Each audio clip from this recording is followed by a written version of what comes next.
Hello bro. சொல்லுமா. உங்களோட name என்னது ப்ரோ? விஜய்மா. நீங்க தளபதி மொபைல்ஸ்னு நேம் வச்சிருக்கிறதுக்கான ரீசன் என்னது ப்ரோ? ரீசன் வந்து எனக்கு அவர் ரொம்ப பிடிக்கும்.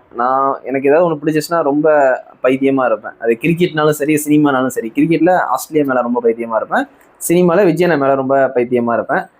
அது அது எல்லாருக்கும் என்னோட பைத்தியம் எல்லாருக்கும் தெரியணும்ல. இவ்வளவு பைத்தியமா இருப்பேன். அதுக்கான ஒரு அடையாளம் தான் கடை தளபதி மொபைல்ஸ். சரி, ஓகே ஓகே. தளபதி மொபைல்ஸ் நேம் வச்சிருக்கீங்க. உங்க கடையில இருக்கிற ஸ்பெஷலான ஆஃபர்ஸ் அண்ட் சர்வீசஸ் என்ன? ஸ்பெஷலான ஆஃபர்னா நம்ம எல்லாரும் கேக் கட் பண்ணி கொடுப்போம். அது எல்லாருக்குமே தெரியும். தளபதி மொபைல்ஸ்னாலே வந்து கேக் கட் பண்ணி கொடுப்பாரு மொபைல். அது எல்லாருமே வந்து சில போனு பெரிய போனுக்கு வந்து கேக் கட் பண்ணுவாங்க பெரிய பெரிய கடையில. நான் எல்லாருக்குமே கட் பண்ணுவேன். அதனால யூனிக்கா வந்து கேக் கட் பண்ணுவாருன்ட்டு எல்லாருமே மைண்ட் செட்ல அது நான் ரெஜிஸ்டர் பண்ணிட்டேன். சரி, ஓகே ஓகே. இப்போ இந்த கரூர் இன்சிடென்ட்ஸ் பத்தி கரூர் இன்சிடென்ட் என்ன நினைக்கிறீங்க? ஆமா, 30-38 பேரோ இறந்திருக்காங்க. சின்ன குழந்தைங்களாம் கூட்டு வரக்கூடாதுன்னு சொல்லி டிவிக்குள்ள இருந்தே சொன்னாங்க. கை குழந்தை 3 வயசு குழந்தை எல்லாம் வந்து இறந்துட்டாங்க. பாவமா இருந்துச்சு வீடியோ பார்க்கும்போது. ஆனா ஸ்பேஸ் வந்து பெரிய இடத்துலதான் கேட்டிருக்காங்க. ஆனா அவ்வளவு பேர் மக்கள் கூட வேணா ஒரு பெரிய ஸ்பேஸா கொடுங்கன்ட்டு ஒரு சின்ன ஸ்பேஸுக்குள்ள வந்து இடத்த கொடுத்துட்டு அந்த இடத்துல வந்து அவர் பஸ் போய் நிற்கும். பின்னாடி ஒரு 10 வேன் நிற்கும். அந்த இடத்துல கூட்ட நெரிசல் இருக்கும். பவர் கட் பண்ணிட்டாங்க விஜய் அண்ணா பேசுறதுக்கு அப்புறம். அங்க போலீஸ் தடியெல்லாம் அடிச்சிருக்காங்க விஜய் அண்ணா பேசி முடிச்சதுக்கு அப்புறம். அதனால வந்து இது விசாரணைல அப்படின்னு கண்டிப்பா தெரியும் இது எப்படின்ட்டு. சரி, ஓகே ஓகே. தளபதி மொபைல்ஸ் நேம் வச்சு பண்ணிட்டு இருக்கீங்க. நிறைய ஸ்ட்ரகிள் ஃபேஸ் பண்ணுவீங்க. ஒரு இன்ஸ்டன்ஸும் அப்புறம் நீங்க எப்படி வந்து செல்ஃப் மோட்டிவேட் ஆகி இந்த பிசினஸை கண்டினியூ பண்ணிட்டு இருக்கீங்க? டெய்லி ஏதாவது மூலியமா பிரச்சனை வரும்னா ஃபர்ஸ்ட் ரசிகர் மூலியமா வந்துச்சு. அரசியலுக்கு ஒரு வரதுக்கு முன்னாடி வந்து அஜித் ஃபேன்ஸ் வந்து ஏதாவது 2-3 வார்த்தை ஏதாவது சொல்லுவாங்க. எல்லாருமே சொல்ல மாட்டாங்க, 1-2 பேர் சொல்லுவாங்க. இப்போ அஜித் ஃபேன்ஸ் விஜய் ஃபேன்ஸ் வந்து சண்டை போடுறது கிடையாது, ராசி ஆயிட்டாங்க. சரியா, அவர் கட்சிக்கு வந்துட்டார். அவர் வந்து ரேசிங் போயிட்டாரு. இப்போ அந்த பிரச்சனை இல்லை. இப்போ வந்து கட்சி சம்பந்தமா. ஏன்னா அந்த கரூர் பிரச்சனையிலேயே நடக்கும்போது எனக்கு ஃபோன் கால் வந்துச்சு. நிறைய ஃபோன் கால் எல்லாமே நம்ம அப்பா ஏஜ்ல உள்ளவங்க, சின்ன பசங்க ஃபோன் கால்ல ஒரு 30-45-40 வயசுல உள்ளவங்க கால் பண்ணிட்டு என்னையும் அசிங்கமா திட்டினாங்க. திட்டிட்டு உங்க தலைவர் எப்படி வந்து பார்க்காம போனாரு, உங்க தலைவரால தான் இப்படி நடந்துச்சுட்டு. நான் என்னென்ன பண்றது, கடை வச்சிருக்கேன், நான் உங்கள மாதிரி நார்மல் பர்சன். என்கிட்ட விஜய் என்னென்ன திட்ட முடியாது, என்னைய திட்டி அவங்க வந்து சந்தோஷப்பட்டுக்கிறாங்க. அவரை திட்ட முடியாது இல்ல, அவர் நம்பர் கிடையாது, போன் பண்ணி திட்ட முடியாது. என்னைய போன் பண்ணி திட்டினா அவங்களுக்கு ஒரு சந்தோஷம்.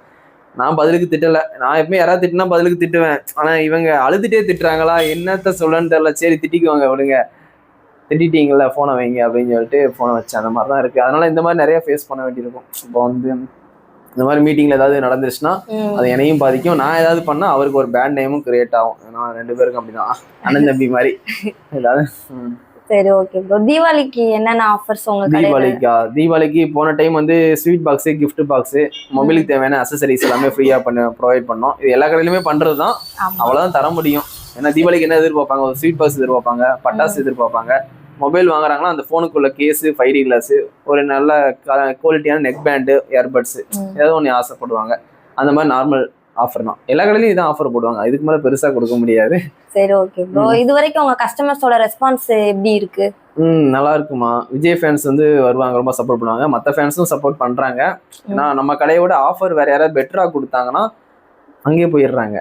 புரியுதா? எனக்கு பழக்கமானவங்களே, என் ஃப்ரெண்ட்ஸு, விஜய் ஃபேன்ஸு, நான் ஒரு ஃபோனுக்கு வந்து ஒரு 1000 ரூபா மதிப்புல, 500 ரூபா மதிப்புல கிஃப்ட் கொடுக்குறேன். ஒருத்தங்க 2000 மதிப்புல யாராவது கொடுத்தாங்கன்னா அந்த கடையில வந்து அவங்க போய் ஃபோன் எடுக்கிறது எனக்கு கண்ணு முன்னாடி பார்த்துருக்கேன். ஏன்னா கோல்பட்டிக்குள்ள நான் வந்து ஈவினிங் ஆனா வந்து பர்ச்சேஸ் பண்ண போவேன் கடை தேவையான திங்ஸ். அப்போ எல்லா கடையும் கிராஸ் பண்ணி தான் போவேன்.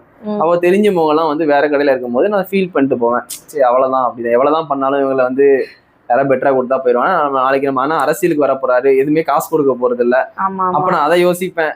நான் பட்டுட்டேன், அண்ணன் படுவாரா இல்லாட்டி ஓட்டு போடுவாங்களான்ட்டு வெயிட் பண்ணி தான் பார்க்கணும். நான் சொல்ல முடியாது அண்ணனுக்கு வந்து ஓட்டு விழுமா விழாதான்ட்டு. நான் கடை வச்சு என்னோட பெட்டரா கொடுத்தா வேற கடைக்கு போயிடுறாங்க.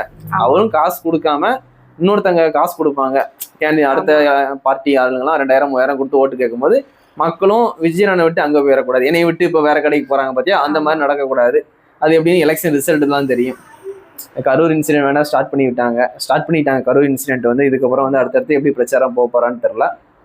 பார்ப்போம், வெயிட் பண்ணி பார்ப்போம். நிறைய பிரச்சனை வரும், அவர் என்ன முடிவு எடுக்க போறான்னு தெரியல. சரி பார்ப்போம். சரி, ஓகே. ஹலோ கைஸ், நீங்க வந்துட்டு இப்போ எடுத்த இன்டர்வியூல வந்து நிறைய விஷயம் வந்து நீங்க தெரிஞ்சிருப்பீங்க. சும்மா வந்து ஒரு கடை நடத்துன நான் பேர் வச்சன்றதுக்காக நிறைய ஸ்ட்ரகிள்ஸ் ஃபேஸ் பண்ணிட்டு தான் இருக்காரு. ஸோ மக்களாகிய நீங்க உங்களோட சப்போர்ட்டை கன்சிஸ்டன்சியா விஜய் ப்ரோக்கு கொடுக்கணும்னு நான் கேட்டுக்கிறேன். எல்லாரும் கண்டிப்பா கோவில்பட்டியில இருக்கிறவங்க, கோவில்பட்டிக்கு யாராவது வரீங்க மொபைல் எடுக்கணும் அப்படின்னா கண்டிப்பா தளபதி மொபைல்ஸை வந்து விசிட் பண்ணி பாருங்க ஒன் டைம். நீங்க எதிர்பார்க்கறத விட நிறைய பெஸ்ட் ஆஃபர்ஸ்ல நல்லபடியா பண்ணி தருவாங்க. தேங்க்யூ. தேங்க்யூமா. ஓகே.